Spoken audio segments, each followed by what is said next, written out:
반갑습니다. 송주준입니다. 영상을 혹시 처음 보시는 분들은 구독과 알림 설정까지 해주시면 감사하겠습니다. 원래 영상을 보시던 분들은 영상을 끝까지 시청해주시면 고맙겠습니다. 이번에 조국의 오촌 조카로 알려져 있는 조범동 씨에 대한 1심 판결이 나왔습니다. 오늘 저는 영상을 통해서 그거를 세 가지 갈래길로 나누어서 설명을 해드리고자 하는데요. 조범동 씨 개인과 관련된 문제, 그리고 또 정경심 씨와 관련된 문제, 조국 씨와 관련된 문제, 이렇게 세 가지로 나누어서 설명해 드리고자 합니다. 검찰의 입장은 일단 다음과 같았습니다. 현재 지금 조범동 씨와 관련된 문제는 조범동 씨 개인적인 문제가 아니라 권력형 비리다. 즉 조국과 관련된 정경심 씨와 같이 연관이 돼 있는 그런 권력형 비리다. 이게 검찰의 입장이었죠. 그런데 이번에 1심 판결에서는 검찰의 그런 입장이 받아들여지지 않은 것 같습니다. 1심 판결은 조범동 씨 개인적인 문제로 국한시켰고 정경심 씨나 조국과 관련된 문제는 인정하지 않았는데요. 글쎄요, 박근혜 정부 당시에 묵시적 청탁이다 라는 것을 생각을 해봤을 때 그때 당시의 기준으로 지금도 마찬가지로 적용이 됐다면 문재인 대통령은 진작에 사퇴를 하셨어야 될 겁니다. 오늘 저는 얼마나 지금 사법부가 양면적인 모습을 보이고 있는지 그거에 대한 내용을 정리해드리고자 합니다. 같이 한번 보시죠. 자, 이번에 이런 판결 결과가 나왔습니다. 조국 일가에 대한 첫 실형이다 라고 하면서 사모펀드 핵심 인물인 조범동에 대해서 4년이 나왔다라는 것이죠. 우리가 일단 기사를 겉모습만 봤었을 때, 제목만 봤었을 때는 야, 이거 지금 조 씨와 관련돼 가지고 부정적인 어떤 판결이 나왔구나, 앞으로 검찰이 조금 힘을 받고 관련된 사람들이 분명히 수사를 철저하게 받겠구나 라고 생각하실 수도 있습니다만, 검찰이 주장해왔던 주장과는 이번 1심 판결이 조금 거리가 있습니다. 검찰은 다음과 같이 주장을 했었죠. 2일 결심 공판에서 조국 부부를 정치 권력이라 지칭을 하면서 정치 권력과 조 씨가 검은 유착을 통해 상호 윈윈을 추구했다라고 얘기했었습니다. 조 전 장관이 조 씨에게 민정수석이란 지위를 활용할 기회도 줬다라고 검찰이 지적을 했었죠. 검찰의 입장은 일단 다음과 같았던 것입니다. 조범동 씨의 문제를 조범동 씨 개인으로 국한시켜서는 안 된다라는 것이죠. 조범동 씨가 뭐 벤츠를 어떻게 했고 포르쉐를 어떻게 했고 뭐 횡령을 어떻게 했고 이런 모든 것들이 가능했던 기본적인 배경을 검찰은 어디에 있다라고 봤던 것입니까? 조범동 씨 뒤에 조국이라고 하는 인물이 있었기 때문에 당시에 문재인 정권의 가장 강력한 실세라고 여겨졌었던 조국이라는 인물이 있었기 때문에 가능했던 것이다 라고 검찰이 봤던 것이죠. 그런데 이번에 재판부는 다음과 같은 판결을 내렸습니다. 재판부는 조 전 장관의 오촌 조카가 정 교수와 금융거래를 한 것 때문에 정치 권력과 검은 유착을 통해 상호이익을 추구한 것이 이 범행의 주된 동기라는 시각이 있지만 이게 바로 뭡니까? 검찰의 입장이죠. 그런데 그 검찰의 입장에 대해서 권력형 범행이라는 증거가 제출되지는 않았다. 이렇게 얘기를 한 겁니다. 이런 일부 시각이 피고인에게 불리한 양형사유로 취급돼서는 안 된다라고 얘기를 했던 것이죠. 한마디로 얘기해서 증거가 제출되지 않았기 때문에 그런 어떤 권력형 범죄다 볼 수가 없다라는 것입니다. 글쎄요, 재판부가 어떤 재판부였습니까? 박근혜 전 대통령 당시에 어땠었죠? 이따가 우리가 또 살펴보겠습니다만 실질적으로 박근혜 전 대통령이 받은 돈이 없어요. 제로입니다. 그럼에도 불구하고 묵시적인 청탁이다 라고 하면서 실질적으로 오간 것이 없음에도 불구하고 묵시적으로 이루어졌다라고 하면서 뇌물죄로 인정을 했었는데 어떻게 된 것인지 지금 조국과 정경심에 대해서는 증거가 없다 이렇게 얘기를 하고 있는데요. 묵시적으로 우리가 생각해 볼 수 있는 충분한 여지가 많이 있습니다. 예를 들어서 가족펀드 의혹과 관련해서 공소사실의 상당 부분을 무죄라고 재판부가 판단했는데요. 이상합니다. 뭐가 이상하냐? 검찰은 정 교수가 2017년 3월 코링크 PE에 5억 원을 투자를 하고 조 씨는 이에 대한 수익률을 보장해 주기 위해 이듬해 9월까지 19회에 걸쳐 코링크 PE 자금 1억 5,795만 원을 보내줘 횡령을 했다라고 검찰이 봤거든요. 그런데 이 사실 자체는 재판부가 완전히 뒤집어서 어떻게 지금 해석을 하고 있습니까? 정 교수와 그의 남동생 조 씨에게 총 10억 원을 대여를 했고 이에 대한 이자를 받은 것이라고 판시했다라는 것입니다. 투자를 대여로 횡령을 이자로 이렇게 생각을 해버린 것이죠. 그러다 보니까 정 교수 남매는 조 씨와의 공범으로 인정되지가 않았던 것입니다. 그래서 정 교수도 이와 같은 혐의로 다른 재판부에 지금 기소가 되어 있는 상태거든요. 그러다 보니까 이 혐의에 한해서는 무죄가 나올 가능성이 상당히 커졌다 이렇게 얘기할 수 있을 것 같습니다. 박근혜 전 대통령의 경우와는 다르게 지금 이 사건 같은 경우는 돈이 실제로 오간 거 아닙니까? 검찰은 그거에 대해서 투자 그리고 횡령 이렇게 본 것인데 재판부는 그 사건 자체에 대해 가지고 투자를 대여로 그리고 횡령을 이자로 이렇게 지금 해석을 하고 있는 것입니다.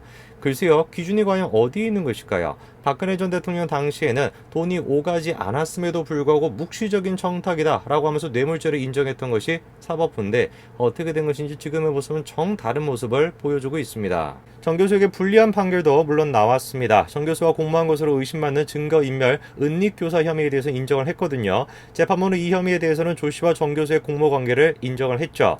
이 혐의는 지난해 8월 조 전 장관이 지명된 이후 각종 의혹이 제기가 되자 조 씨가 코링크 PE 직원들을 시켜 정 교수 남매의 이름이 등장하는 자료 등을 삭제하도록 지시했다라는 내용, 그 점에 대해서는 재판부가 인정을 했습니다. 그런데 또 끝에다가 이런 말을 또 덧붙여 놨습니다. 재판부는 공모 판단을 두고 피고인의 범죄 사실 확정을 위해 공범 여부를 일부 판단을 했지만 기속력이 없는 제한적이고 잠정적 판단일 수밖에 없다? 이런 단서를 또 달았다라는 것이에요. 너무나 신중해가지고 소름이 돋을 지경입니다. 그렇지 않습니까?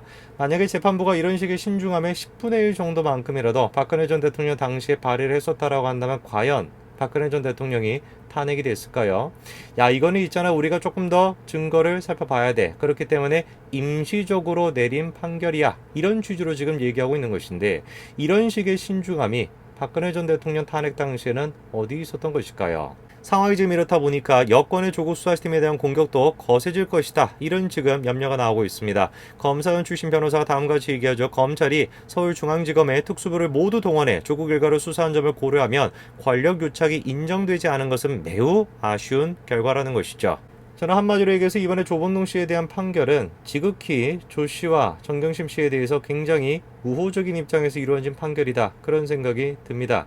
굉장히 신중하고 놀라울 정도로 신중한 마음으로 지금 접근하고 있고 사실상 돈이 지금 오간 것 자체도 돈이 오갔음에도 불구하고 해석에 입각해서 정반대 지금 입장을 내놓고 증거를 내놔라 이런 식으로 지금 얘기하고 있는데 글쎄요 얼마나 많은 사람들이 이번에 사법부의 저 판단에 대해서 동의할 수 있을까 제가 굉장히 좀 의심이 듭니다.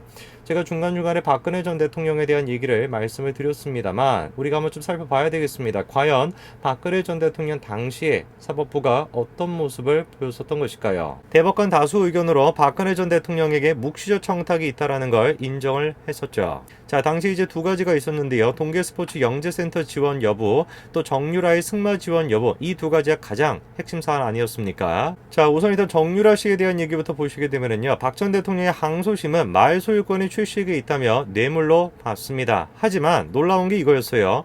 이 부회장의 항소심은 말 소유권은 이전되지 않았다라면서 최 씨의 말 사용에 대한 경제적 이득이 뇌물이라는 정반대의 판단을 했다라는 것입니다. 말도 안 되죠. 뭐가 말도 안 됩니까? 당시에 또 말도 안 되는 논리가 뭐가 있었냐면은 박근혜 전 대통령과 최순실 두 사람은 경제 공동체라는 거 아니에요? 그럼 이 두 사람은 지금 한 덩어리가 된 것입니다. 그럼 요 한 덩어리와 이재용 두 사람이 지금 공범이라고 여겨졌던 것인데 여러분 생각을 해보세요. 공범이라고 한다면 한 사람에 대한 판결이 나왔어요. 그러면은 다른 쪽에 대한 판결도 어떻게 나와야 되겠습니까? 똑같이 나와야 되는 거 아니겠어요? 공범이기 때문에. 근데 이쪽에서는 이렇다라는 판결이 나왔는데 저쪽에서는 그 판결과는 정반대 판결이 나왔다? 어떻게 이런 것이 가능하겠습니까? 사법부가 굉장히 지금 주관적인 관점으로 이 사안을 바라보고 있었다. 이렇게밖에 우리가 생각할 수가 없다라는 것이죠. 다수 의견은 또 삼성의 한국동계스포츠 영재센터 16억여 원 지원금을 뇌물로 판단했습니다. 왜? 삼성이 경영권 승계라는 현안을 위해 박 전 대통령과 가까운 최 씨에게 대가를 지불했다라는 것이었거든요. 그러면서 박 전 대통령이 당시 정부의 수반으로서 기업체들의 활동에 직간접적인 영향을 행사할 수가 있었던 만큼 이 부회장은 경영권 승계라는 현안 해결을 위해 박 전 대통령의 요구를 들어줄 동기가 충분하다 이렇게 판단했습니다. 간접적으로 묵시적으로 청탁도 다 인정이 되게 된다면 대통령이 어떻게 살아남을 수가 있겠습니까? 모든 사안에 대해서 간접적인 영향을 다 끼칠 수 있는 자리가 대통령인데 간접적인 것까지도 묵시적인 것이다라고 하면서 다 그것이 죄가 인정이 된다면 어떻게 이것이 살아남을 수가 있겠습니까? 그래서 반대 의견도 뭐라고 나왔던 것입니까? 이 부회장의 승계 작업과 부정한 청탁의 대가 관계를 인정하기 어렵다라고 판단했죠. 이 부회장이 삼성그룹 지배력을 확보했다라고 하더라도 그 이유가 영재센터 지원이 아닌 구조조정 등 삼성의 여러 노력에 따른 결과일 수도 있다라는 겁니다. 한마디로 얘기해서 우리가 정확한 이유를 알 수가 없다라는 것이에요. 한마디로 얘기해서 정확한 동기를 알 수가 없다라는 것입니다. 왜? 구체적인 어떤 사실과 구체적인 증거가 있는 것이 아니었기 때문에. 그럼에도 불구하고 당시의 다수 의견은 뭐였습니까? 부정한 청탁은 구체적일 필요가 없고 대가 관계를 인정할 수 있을 정도로 특정되면 충분하다고 판단해버린 거 아닙니까? 부정한 청탁은 명시적이지 않아도 묵시적으로 가능하고 구체적일 필요도 없다라고 했습니다. 묵시적 청탁이 없었다는 이 부회장의 항소심 재판부와는 정반대 결론이죠. 또 공범이라고 얘기를 하면서 한쪽에 대해서는 죄가 인정이 안 되고 한쪽에 대해서는 죄가 인정이 되는 이런 지금 웃긴 상황이 벌어지게 된 것입니다. 당시에 지금 저 논리에 따르게 된다면 야, 구체적이지 않아도 된다. 증거 같은 거 충분히 없어도 된다. 묵시적으로도 충분한 것이야. 즉 간접적으로 모든 것에 영향을 끼칠 수가 있기 때문에 그거에 대해서도 대통령이 책임을 져야 돼 라고 한다면은 지금 이제 조국 사태에 대해 가지고 조범동 씨와 그 사태에 대해서 누가 책임을 져야 되겠습니까? 저 논리에 따르면 문재인 대통령이 책임을 져야 되겠죠. 당장의 문재인 대통령은 저 논리에 따라서 똑같이 사퇴하시길 바랍니다. 오늘까지 말씀드리겠습니다. 감사합니다.